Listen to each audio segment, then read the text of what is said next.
तुम्ही नेमकं समाजाला काय सांगू इच्छिता हा प्रश्न मला ट्रेलर बघितल्यावर पडला। शिक्षिकेवर प्रेम करणारा विद्यार्थी या वयामध्ये प्रेमाचा अर्थ समजणं जरा कठीणच असतं, तर आपण आकर्षण म्हणूया। तर कमी जास्त वयातील आकर्षणावर हा सिनेमा भाष्य करतो।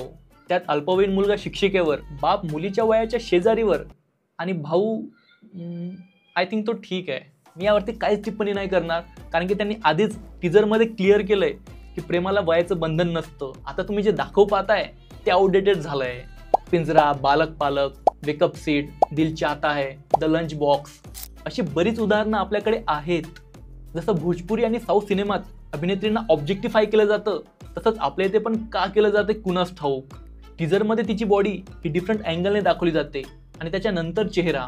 तर जे प्रेम दाखवलं जातंय ते नेमकं कुठल्या प्रकारचं आहे? शॉर्ट फिल्म, वेब सिरीजमध्ये अशा प्रकारचे डिझायर हे खूप प्रमाणामध्ये दाखवले जातात। कुमारावस्थेत मुलं खूप चुका करतात आणि मोठं झाल्यावर त्याच गोष्टी आठवून मनामध्ये हसतात, पण इथे त्याचीच अतिशयोक्ती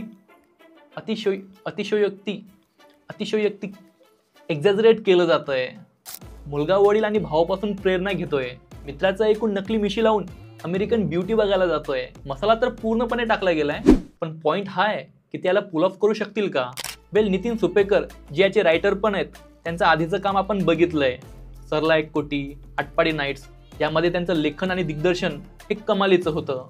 पण इलुइलीचा टीजर आणि ट्रेलर बघता असं वाटतं की ते एकच फॉर्म्युला यूज करतायत।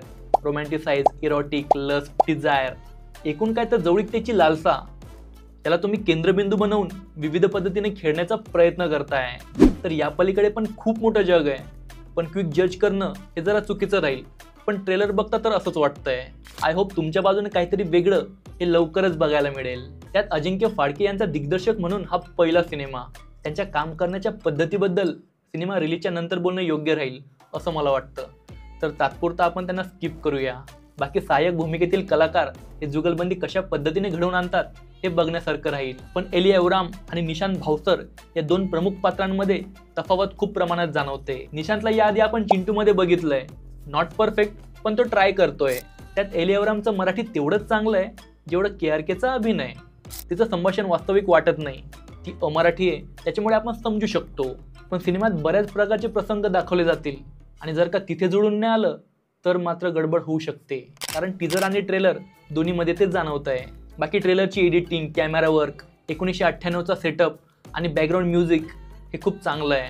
निशांत भावसर याचं तरुण पात्र जो कथेला नरेट करतोय, तर त्याची भूमिका कशी राहील हे ट्रेलरमध्ये अजून रिव्हील नाही केलंय। जर तिथे ट्विस्ट आला तर गोष्टी बदलू शकतात। पण कथा आउटडेटेड वाटते, आतापर्यंत युनिक असं याच्यामध्ये काहीच वाटलं नाही। हा 10 वर्ष आधीची गोष्ट असती तर ते वेगळं होतं। ॲट द एंड तुम्ही याला काय म्हणून सेल करताय हेच मॅटर करतं। बाकी तुम्हाला हा व्हिडिओ कसा वाटला हे मला कमेंट करून नक्कीच सांगा। याचबरोबर मी स्वप्नील जोशीवर थोडासा स्पायसी व्हिडिओ बनवलाय, जो तुम्ही इथे क्लिक करून बघू शकता। आणि इथपर्यंत आला आहातच तर सबस्क्राईब करून टाका यार, आणि बघत राहा द मराठी शो। भेटूया आपण लवकरच। जय हिंद, वंदे मातरम।